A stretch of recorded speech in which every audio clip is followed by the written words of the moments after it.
That is true. Yeah, I feel like if anything, Pavelski had a really strong showing last weekend in singles, making top 8 again. Fry, not so much, but still able to do extremely well in singles at various tournaments and also in the doubles landscape as well. And so, yeah, I know they always try to go for some wild stuff. You know, that's kind of what they're all about. Jakeyy and Saphir, It's just cool that you could farm clips while playing at this level, right? Because, like, Brawlhalla hasn't gotten easier. Yeah, that's fair. And usually what I see in any other game that's lasted, what, almost 10 years now, is that the pros that make their names for themselves in the first 3 are washed by year 7, you know? That's fair. So the fact that you're saying, yeah, Pavelski got top 8 last weekend is like, holy cow.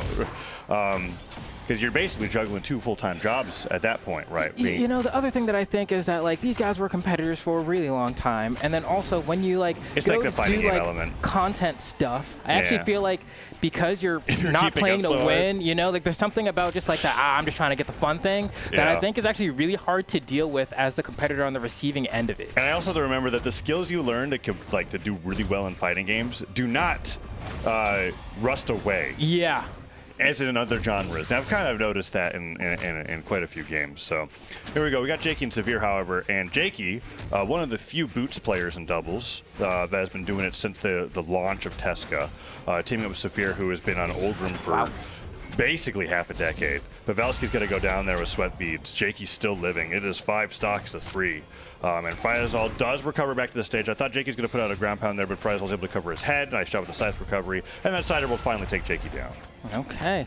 And FryDasOle trying to get something on Saphir here, but, you know, of course, minimal amount of true combos on this scythe here is going to make it difficult to do so. Another opportunity. Fry just kind of going for the immediate hit after every attack that he gets here, right? This time he goes for the side take.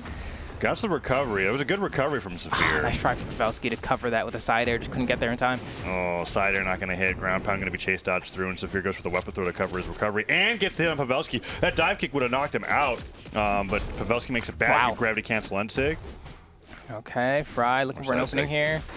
Not going to be able to find it. And the fun part about this team, of course, is that we are rocking a double scythe into, right? Which you don't see often. Oh, stuff recovery. Nice timing. Does dodge. Yeah, the timing was critical there. Yeah, he went for an immediate immediate diagonal dodge, and Pavelski waited for the full, like, am I falling now? before he went for the air dodge there. So great timing there, but it's still 4 stocks to 2. Pavelski's just been getting trounced off stage. Oh wow. FryDasOle. All right, well, he's like, woo! And then yeah, that makes sense. It immediately goes up and ground pounds Pavelski, and then is like, whoa! Ground pounds Pavelski. Sally goes like, yeah, that's right, that's me on the big stage. You know, or tactically speaking, right? Gravity cancel taunt is the longest lasting gravity cancel thing that you could do. Yeah. Yeah. I don't know what he was stalling for, though, so. I don't know if he was stalling, really. I think he's just like acknowledging the fact that he messed up. Well, that's going to be game 1. FryDasOle and Pavelski having a tough start at the very beginning and continue to have a rough start as they went up against Jakeyy and Saphir, who are looking very, very good.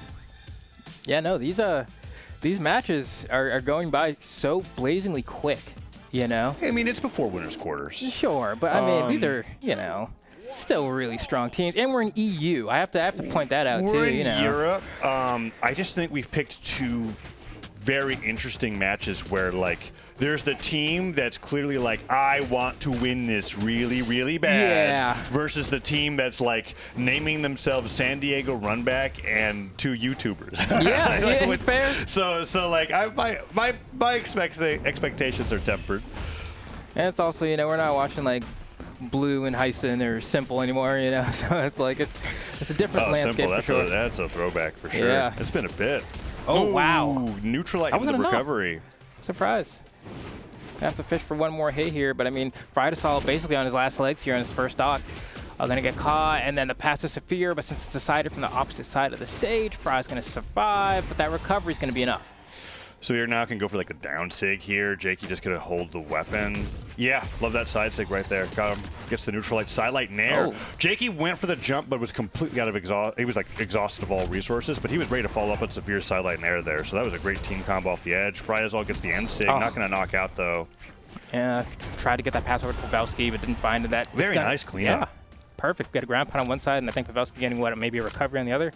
Going ahead and wiping the board clean, giving us a clean slate. And then here we go, right back into the thick of things. Here, Saphir finds an opening on Pavelski, turns around to see if maybe we're going to get an opening onto Fry, but Fry just kind of backs off. Yeah, Fry, good positioning there. Avoids Jakeyy, gets the downer punish on him, going for a down light. And Pavelski almost ready to fall for the recovery. They're destroying Jakeyy. Jakeyy without jumps. FryDasOle goes to cover Jakeyy's landing. Side six Pavelski in the back. Saphir now on the opportunity to get the edge guard there. That could have been such a great start for a lead for the blue team that just ends up going south. Okay, nice interrupt from Pavelski there with the recovery. He's going to go ahead and get rid of that stock from Jakeyy. And they're just going to let Saphir kind of chill here while Jakeyy respawns. Interesting choice there. Maybe just didn't feel like aggressing too much, or not really sure why I didn't go aggressively there. Pavelski has Jakeyy off stage. But Saphir catches him. Sideline nair. Let's see if they can get Saphir here with that stock. Pavelski goes for a down air instead of an air, so he can make it back, and FryDasOle's just out of there. Okay. Pavelski going to go ahead and fly some time. Away.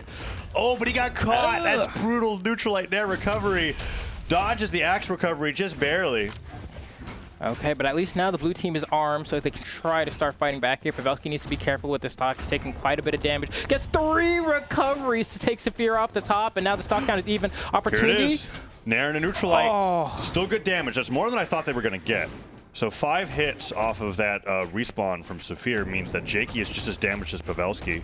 Pavelski destroyed Saphir, but then the wake up a ground pound is going to take Pavelski to the red. Oh, nice Weapon try. Throw to Jakeyy. Can they get it here? Oh, Pavelski's getting on the stage and get a weapon. He gets grabbed by the neutral sig, and he's out of options. Fry is all by himself. Now, what a catch from Jakeyy. The power of that Tesca neutral signature. Which is actually not that high. Yeah, right, yeah. Caught him out of his jumps, but he went nowhere. On release, though? Yeah. Ooh, gets the side air right afterwards. Kind of baited him going down there with the side sig. Went down for a punish, and Saphir watched exactly what his next move was going to be. Gets the side air for the knockout. Yeah, I kind of got to give credit to Saphir there, because part of me wonders if Fry let go that ground pound early, if he would have spiked that side air from the Rocket Lance there, because a lot of times you kind of have that interaction where you have a vertical facing move going up against a horizontal facing move, and the one on top usually just stuffs it out. But it means he must have not gotten.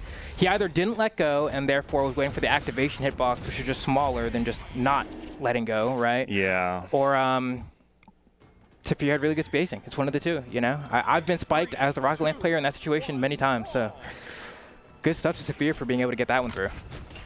And then Saphir ended up closing the game as well with the edge guard, playing well around Jakeyy's aggression. Jakeyy almost got punished for how much he wanted to go off stage that game.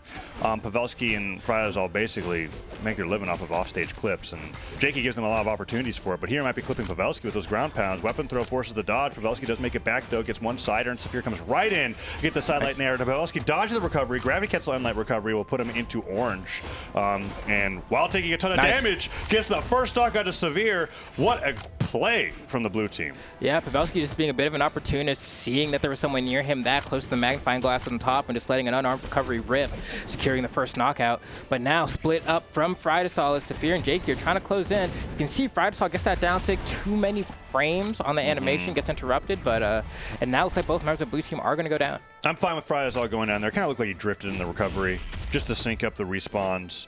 Jakeyy barely damaged until FryDasOle starts just punching him over and over again, and now we got a combo onto Saphir, so it looks like they're going to be focusing on the Ulgrim here in game number 3. They've got to win this one if they want to stay in it. Otherwise, we've got another 3-0 leading us into quarters. D-like ground pound. I will get it onto Jakeyy, but Pavelski gives Jakeyy way back. And then the stuff recovery. Ground pound, dare, trade stocks, and that's 3 for 2. That's a great stock coming in for the red team. Honestly, at the end of the day, I think it's a good thing that it ended up being a trade for the blue team as opposed to just a complete. Instead of being a complete loss, just because FryDasOle was playing unarmed for like the past 45 seconds, and there were weapons on the stage, just chose not to get it. At the end of the day, game state's even now because of that. Yeah, exactly. Yeah. Because Saphir was getting destroyed pretty hard. Ooh, let's see. Weapon opens up, gets dodge. caught. Whoa, back and forth there with the side air punishes. Yeah, we either got to get Fry, we got to get Saphir. Those are the hot topics in this game right now. Oh, gets the... Jakeyy went in for the save. Good job from Pavelski. He had the gauntlet sidelight and then just spot dodged in place. Because Saphir went in for the save and then they ended up hitting each other. Another bout of friendly fire there. But Jakeyy does get the ground pound onto Pavelski. Jakeyy could follow shortly afterwards. There's the side air from FryDasOle. Good wake up. Goes in for the ground pound. They're trying to take Saphir out here and now. Instead, both blue team members get on the left side of the stage. Really close game 3. Yeah, they're really committed to playing the game of leapfrog right now. You can see how cautious they're being with trying to find their openings. Nice dodge. Yeah, Fry trying to get the punch, can't get there in time. Ooh, neutralize. Nice save. FryDasOle actually saves with the dare. Says, get back here. Yeah. Like, uses the active input to send him away. Because realistically there, whether he hits his teammate or the opponent, both accomplish the goal, right? Yeah. Ideally, you want to hit the opponent for the damage, but at the end of the day, you still save your teammate. Yeah, 8 damage as opposed to a team combo that can knock you out. That's great. Oh, Jakeyy gets them both, but no. Saphir ends up going through the recovery. Wait. I can't believe he went off stage for that and then spiked off the stage. Sidelight, nair, recovery. That's game 3-0 for Saphir and Jakeyy very quickly, putting FryDasOle and Pavelski down into the elimination side of the bracket.